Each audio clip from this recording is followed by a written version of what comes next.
Okay, let's talk about the basics of running a B2B meta ad campaign. We're going to jump straight in. When it comes to building a high converting meta ad campaign, there are a lot of different fundamentals that we need to go over, and that is exactly what this is intended for. So let's just go ahead and jump straight in, right? Welcome to the most comprehensive guide about meta advertising campaigns, specifically for B2B client acquisition. Okay, so this is not theory, this has been tried and tested a trillion times over. We know it works. So, what is different? The majority of guides you will see, or tutorials, or whatever the hell you want to call it, they generally give you very surface level tactics. The problem is meta ads is not surface level.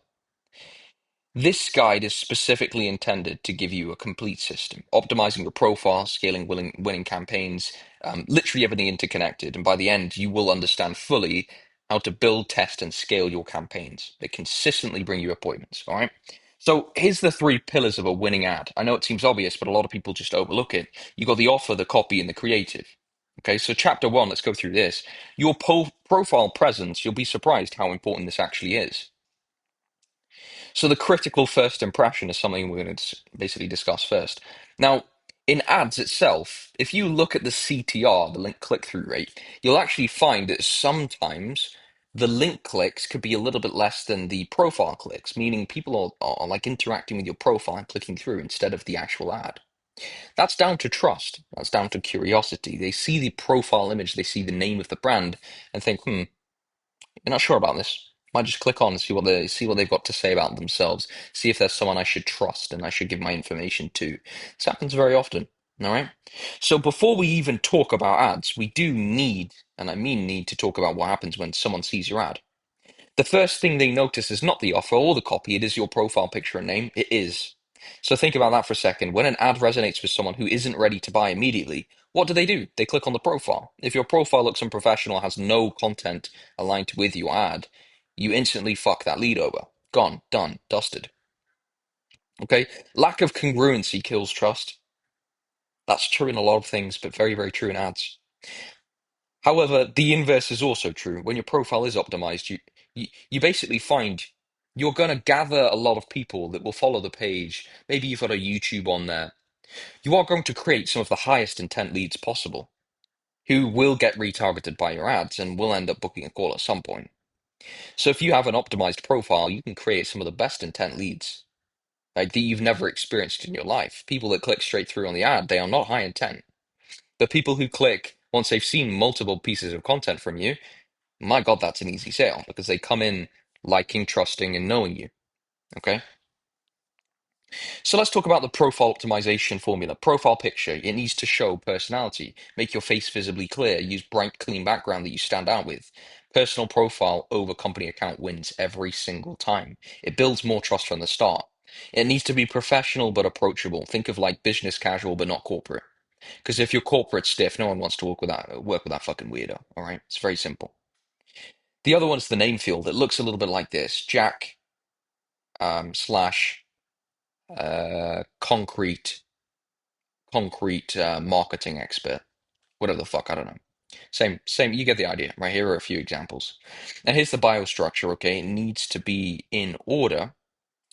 Formula One, I help ideal client achieve this desired outcome. Remodelers get to five figures. Agencies get to 100K. Option two, which is very, very effective. I help ideal client achieve desired outcome without pain that they hate. You see? And then you've also got the credibility statement. This is line two. All right, so this is line one done. Line two's the important one as well. You back up your claim with proof, a certain achievement, and then you have a DM call to action. I personally don't. I would just put a link in the bio where people can go to your website. They can see your YouTube. They can book calls rather than the DM setting, which is fucking ass.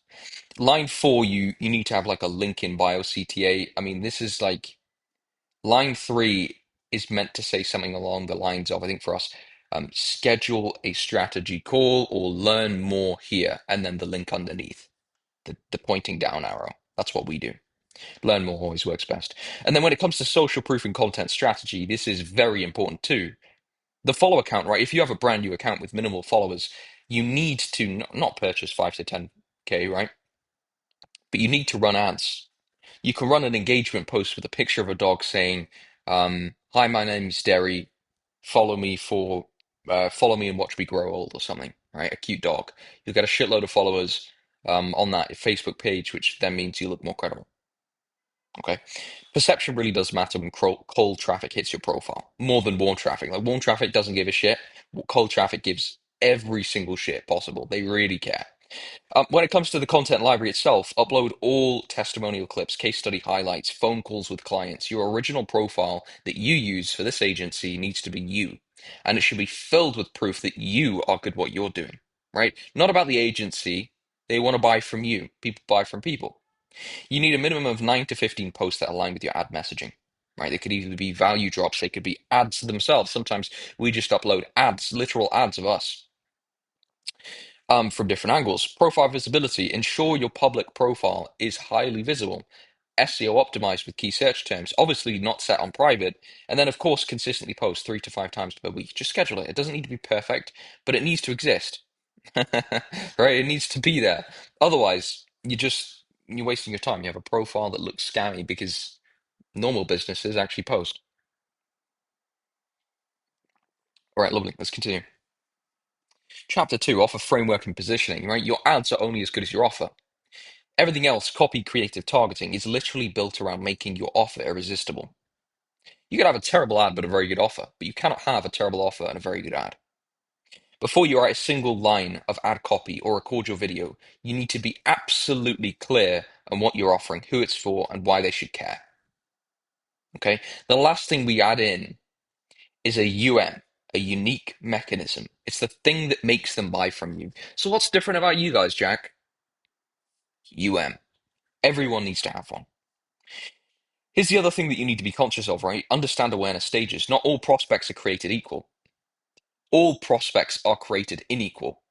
They exist at different stages of awareness, and your messaging must match where they're at. So let me explain this one, right? If you're targeting the highly aware stage, these are business owners that understand marketing, they know they need it, and they are actively evaluating agencies. They know what Facebook ads are. They understand conversion rates, funnels, direct pitches, all that shit, right? They get how it works so that they're used to seeing you say a direct pitch of book a call now, and they'll book. Then you have solution aware. They know marketing solutions exist, sorry, but aren't familiar with specifics. They say things like, I know I need to be on social media without understanding the strategy. Light education plus direct offer works best. And then here's another one. You have problem aware. They know they have a problem, not enough clients, but don't connect it, sorry, to marketing solutions. They're trying random tactics. They need significant education before pitching services. And then you have unaware. They don't recognize they have a marketing problem, blame economy, location, or other factors for poor business.